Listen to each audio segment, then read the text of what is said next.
Okay, so day 5. Thinking about what we've learned about Ivan so far. Ivan is a lot smarter than what people realize. I now understand why he doesn't remember a lot of things, and it's because he knows that if he begins to think of home, he's going to give up hope and end up dying like his sister did, and that was sad. But today we pick up on the chapter 9,876 days. Ruby is finally asleep. I watch her chest rise and fall. Bob, too, is snoring. But my mind is still racing. For perhaps the first time ever, I've been remembering. It's an odd story to remember, I have to admit. My story has a strange shape, a stunted beginning, an endless middle. I count all the days I've lived with humans. Gorillas count as well as anyone, although it's not a particularly useful skill to have in the wild. I've forgotten so many things, and yet I always know precisely how many days I've been in my domain. I take one of the magic markers Julia gave me. I make an X, a small one, on my painted jungle wall. I make more X's and more. I make an X for every day of my life with humans. My marks look like this. Here's the picture showing you what they look like. The rest of the night, I mark the days, and when I am done, my wall looks like this. And so on until there are 9,876 X's marching across my wall like a parade of ugly insects. A visit. It's almost morning when I hear steps. It's Mac. He has a sharp smell. He waves as he walks. He stands next to my domain. His eyes are red. He is staring out the window at the empty parking lot. Ivan, my man, he mumbles. Ivan. He presses his forehead against the glass. We've been through a lot, you and me. A new beginning.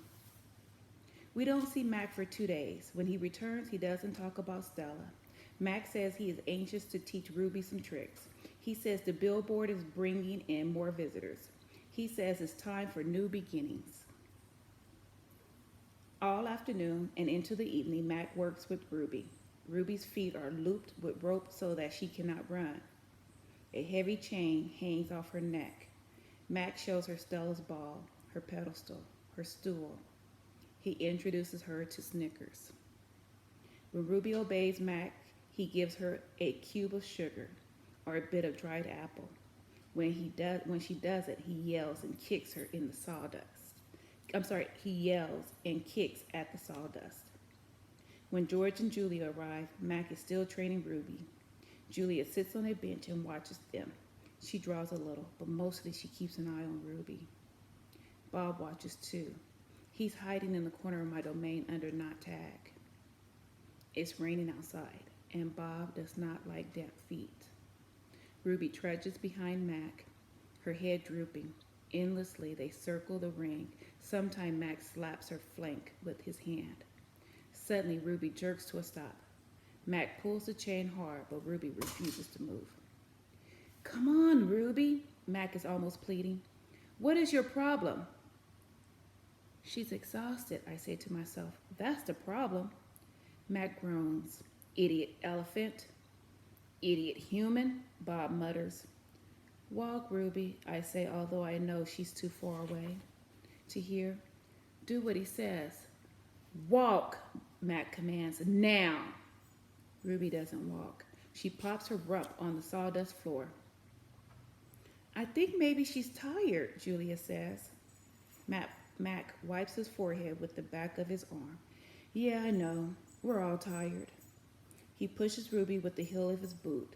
She ignores him. George looks over from the food court where he is wiping off tables. Mac, he yells. Maybe you should call it a day. I'll close up. Mac yanks on Ruby's chain. She's as anchored as a tree trunk. He pulls harder and falls to his knees. That does it, Mac says. He brushes sawdust off his jeans. I am through playing around. Mac stomps off to his office. When he returns, he's carrying a long stick. The gleaming hook On its end is almost like a sliver of moon. It's a claw stick. Mac pokes Ruby with the sharp point. Not hard, just a touch. I can tell he wants her to see how much it can hurt. I growl low in my throat. Ruby doesn't budge. She is a gray, unmoving boulder. She closes her eyes, and for a moment I wonder if she might have fallen asleep. I'm warning you, Mac says. He breathes out. He stares at the ceiling. Ruby makes a huffing sound. Fine, Mac says. You want to play it that way.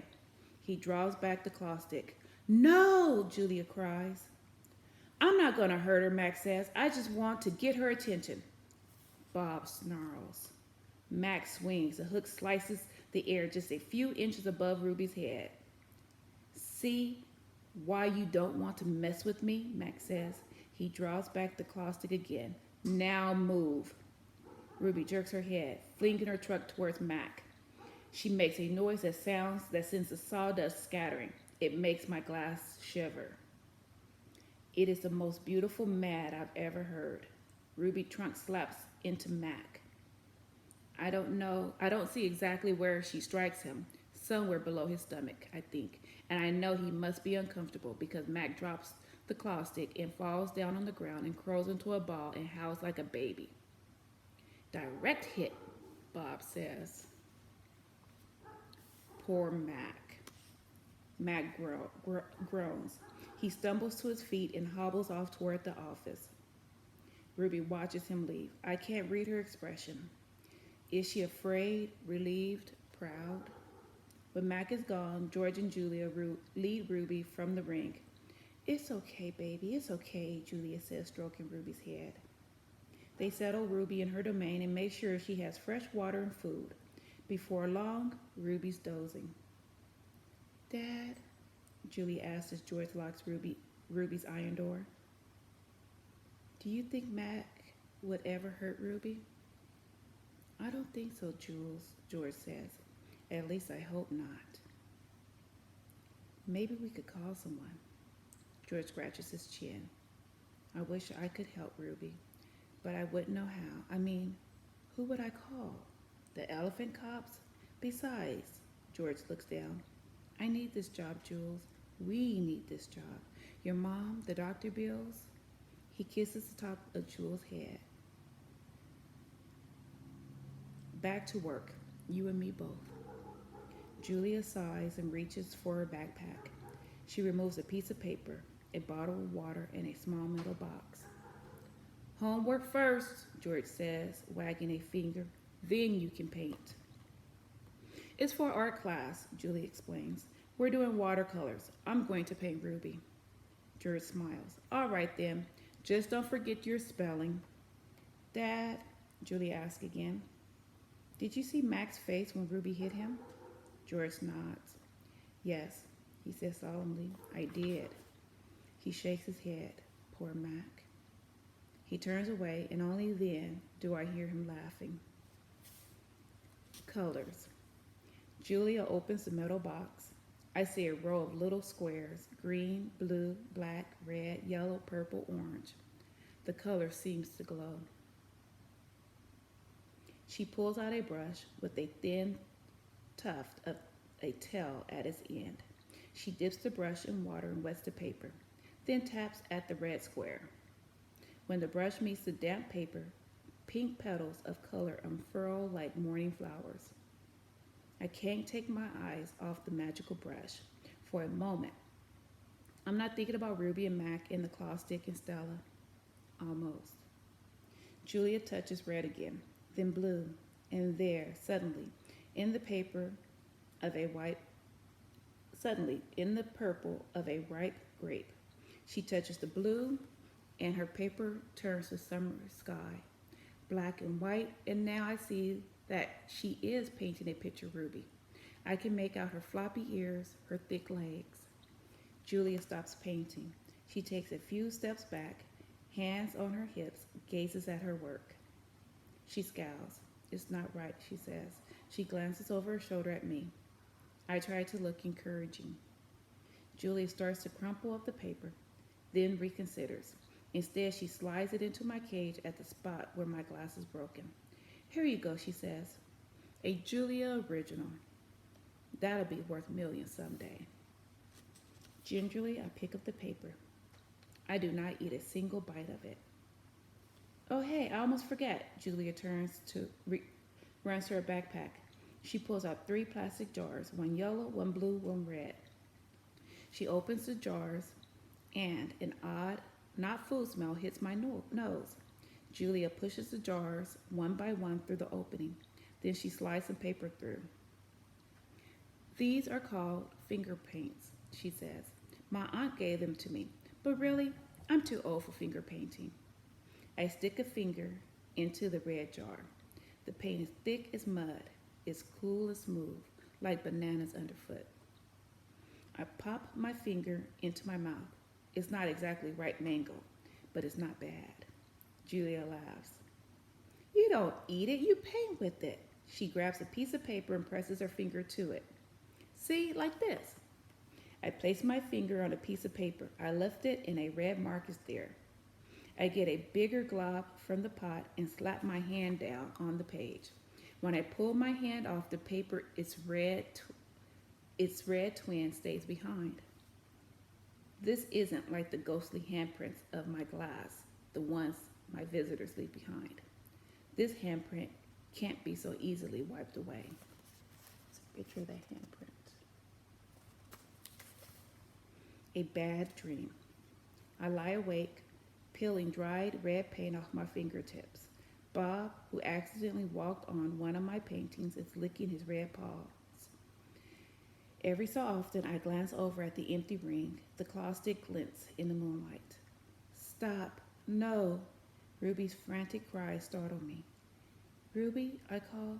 You're having a bad dream. You're okay. You're safe. Where's Stella? She asks, gulping air. Before I can answer, she says, never mind. I remember now. Go back to sleep, Ruby, I say. You've had a hard day. I can't go back to sleep, she says. I'm afraid I'll have the same dream. There was a sharp stick and it hurt. I look at Bob and he looks back at me. Oh, Ruby says. Oh, Mac. She put her trunk between the bars. Do you think, she hesitates, do you think Mac is mad because I heard him today? I consider lying, but gorillas are terrible liars. Probably, I finally say. He ran away after that, Ruby says. Bob gives a scornful laugh. Crawled away is more like it. We are quiet for a while. Branches claw at the roof. A light rain drums. On one of the parrots murmurs something in her sleep. Ruby breaks the silence. Ivan, I smell something funny. He can't help it, Bob says. I believe she's referring to the finger paints Julia gave me, I say. What are finger paints? Ruby asks. You make pictures with them, I explain. Could you make a picture of me? Maybe someday. I remember Julia's picture, the one that will be worth $1 million. I hold it up to the glass. Look, it's you. Julia made it. It's hard to see, Ruby says. There's not much moonlight. Why do I have 2 trunks? I examine the picture. Those are feet. Why do I have 2 feet? Those are called artistic license, Bob says. Ruby sighs. Could you tell me another story, she asks. I don't think I can ever go back to sleep. I told you all I remember, I say with a helpless shrug. Then tell me a new story, she says. Make something up. I try to think, but my thoughts keep returning to Mac and his claw stick. Anything yet? Ruby asks. I'm working on it. Ivan, Ruby presses. Bob said you are going to save me. I search for true words. I'm working on that too. Ivan, Ruby says in a voice so low I can barely hear her. I have another question. I can tell from the sound of her voice that this would be a question I don't want to answer. Ruby taps her trunk against the rusty iron bars of her door. Do you think, she asks, That I'll die in this domain someday like Aunt Stella? Once again, I consider lying, but when I look at Ruby, the half-formed words die in my throat. Not if I can help it, she says instead. I say instead. I feel something tighten in my chest, something dark and hot, and it's not my domain. It is not a domain, I ask. I pause, and then I say, it's a cage. Oh, well, I hope Ivan is successful, and I think I'm going to have to read the end of this book if I'm going to be able to continue. So, I'll see you guys tomorrow. Let me know what you're thinking.